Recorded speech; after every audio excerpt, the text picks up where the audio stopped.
Dalam nama Bapa dan Putra dan Roh Kudus. Amin. Puji syukur kami aturkan kepadamu ya Bapa. Engkau mengajak kami untuk melihat bahwa hidup kami adalah suatu persekutuan, suatu komunio. Komunio bersama dengan sesama kami, tapi juga komunio bersama dengan para kudus dan semua orang yang meninggal dalam iman akan Yesus. Bantu kami ya Bapa, supaya kami saling tolong menolong dan bertanggung jawab satu sama lain. Terpujilah namamu kini dan sepanjang segala masa. Amin. Saudaraku terkasih dalam Kristus, hari ini gereja mengajak kita untuk merenungkan apa arti komunio, apa arti persekutuan. Yesus mengatakan kalau 2 orang berkumpul atas namaku, aku hadir di sana. Inilah maknanya kebersamaan, maknanya persekutuan, maknanya komunio. Di masa pandemi ini kita diajak untuk juga sadar bahwa hidupku bertanggung jawab juga untuk hidup orang lain. Saya mempunyai kehadiranku di dunia ini bukan hanya kehadiran sebagai pribadi individual, tetapi juga bertanggung jawab atas orang-orang di sekitarku. Entah itu dengan komunitasku, Anda semua dengan suami dan istri, dengan anak-anak, dengan keluarga, dengan seluruh anggota keluarga, tapi juga masyarakat di sekitar kita. Kita bertanggung jawab memberikan nilai-nilai makna-makna kehidupan yang sesungguhnya dan sebenarnya. Kita ingat apa yang dikatakan dalam kitab Kejadian ketika Kain membunuh Habil. Di manakah saudaramu? Apa jawab Kain? Aku tidak tahu. Aku tidak bertanggung jawab atas saudaraku. Dan ini menjadi sesuatu yang sangat sekarang ini menjadi sesuatu yang sangat ditekankan dan sangat diperhatikan bahwa kita bertanggung jawab atas kehidupan kita bersama. Maka kehadiran kita harus memberi kehadiran yang bermakna bagi orang lain, yang berguna bagi orang lain. Bukan menghancurkan orang lain, bukan memberikan kabar hoaks kepada orang lain, bukan memberikan orang menderita bagi orang lain. Sungguh sesuatu yang memedihkan ketika beberapa hari yang lalu kita mendengar orang yang katanya mau memberikan 2 triliun, tapi hoaks. Dan banyak sekali kabar gembira, kabar bohong di mana-mana yang membuat orang terperangah dan terkaget-kaget dan tidak memahami bahwa hidupnya itu adalah bertanggung jawab bagi orang lain. Jadi saudaraku terkasih dalam Kristus, dan sekarang kalau kita perhatikan ketika ada teman atau sahabat yang sakit atau menderita atau wafat, maka kita saling tolong menolong, saling membantu, saling mendoakan bersama-sama. Ya, setiap kali ada teman yang mengatakan ada yang sakit karena COVID, kita bersama-sama bertanggung jawab, mendoakan mereka. Dan ada sembuh, kita bahagia, kita gembira terhadap semua itu. Ya, dengan medsos, dengan internet, dengan HP ini sungguh menjadikan yang dunia yang luas besar itu seolah-olah menjadi begitu dekat. Ya, inilah keuntungan, ya, rahmat yang kita terima, salah satu rahmat kita terima yang besar dari masa pandemi ini, ya, dari masa situasi yang tidak kita mengerti dan pahami ini adalah menjadi dekat satu sama lain. Kita concern, perhatian pada orang lain.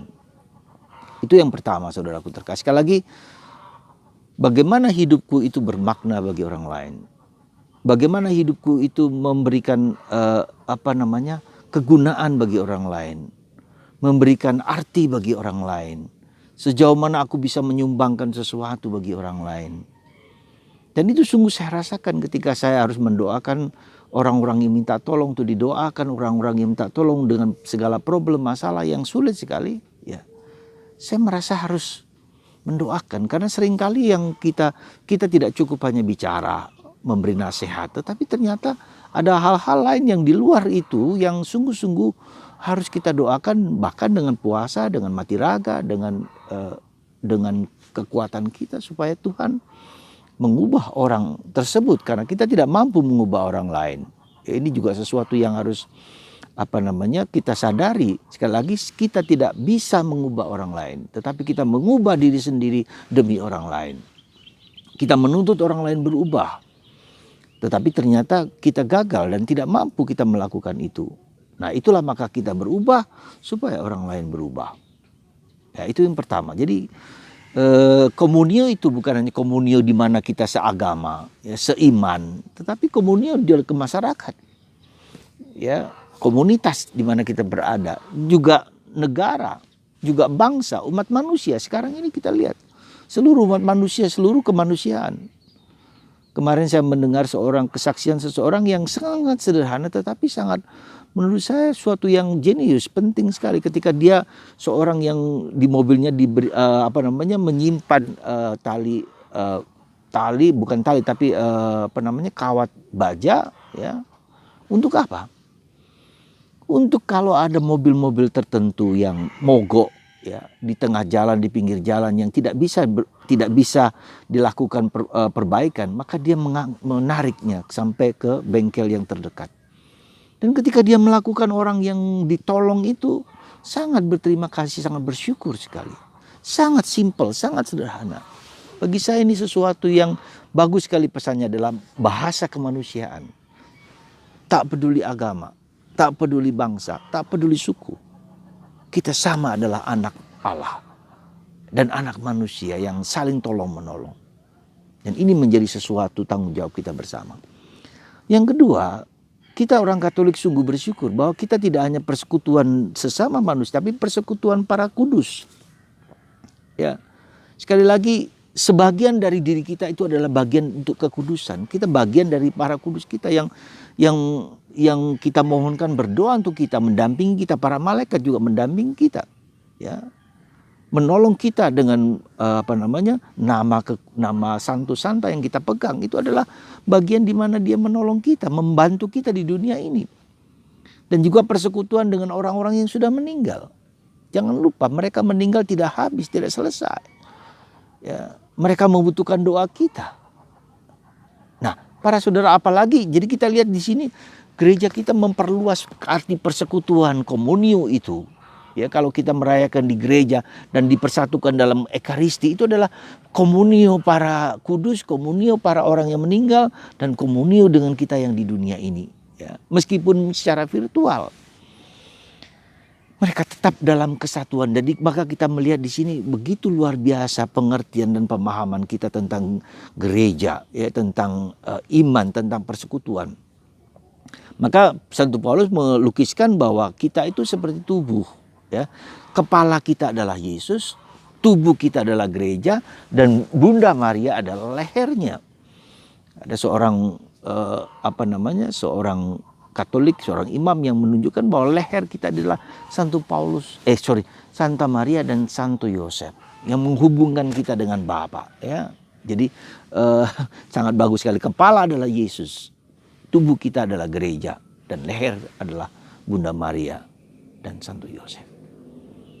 Semoga saudaraku terkasih, pengertian kita akan pemahaman kita tentang apa arti komunio, persekutuan, ya. Supaya kita tahu bahwa karena iman akan Yesus, karena iman akan Allah, kita dipersatukan dengan orang-orang kudus, persatukan dengan orang-orang yang sudah meninggal, dipersatukan dengan dunia di mana kita berada. Kita bertanggung jawab terhadap apa yang di dunia ini. Sejauh kita bisa membantu orang-orang di sekitar kita dengan segala sesuatu yang bermakna, tapi sejauh kita juga bisa mendoakan mereka yang sudah meninggal, dan kita mendoakan bagi mereka yang di para kudus, mereka mendoakan kita. Sungguh luar biasa. Sekali lagi sungguh luar biasa. Ya, Tuhan itu memberikan pemahaman yang luas kepada gereja Katolik. Bersyukurlah kita berada dalam gereja Katolik. Karena kita saling tolong menolong, bahasa sekarang gotong royong. Tuhan memberkati Anda, dan bagi Anda yang mendengarkan sabda ini, mendengarkan renungan ini, diperkuat, diteguhkan bahwa hidup Anda berguna bagi orang lain. Sekecil apapun, dengan cara yang sangat sederhana, sekalipun cintailah orang di sekitar Anda. Berkorbanlah untuk mereka. Dan kalau sulit, sekali lagi kalau sulit untuk orang berubah, berdoa terus-menerus, bahkan berpuasa untuk mereka.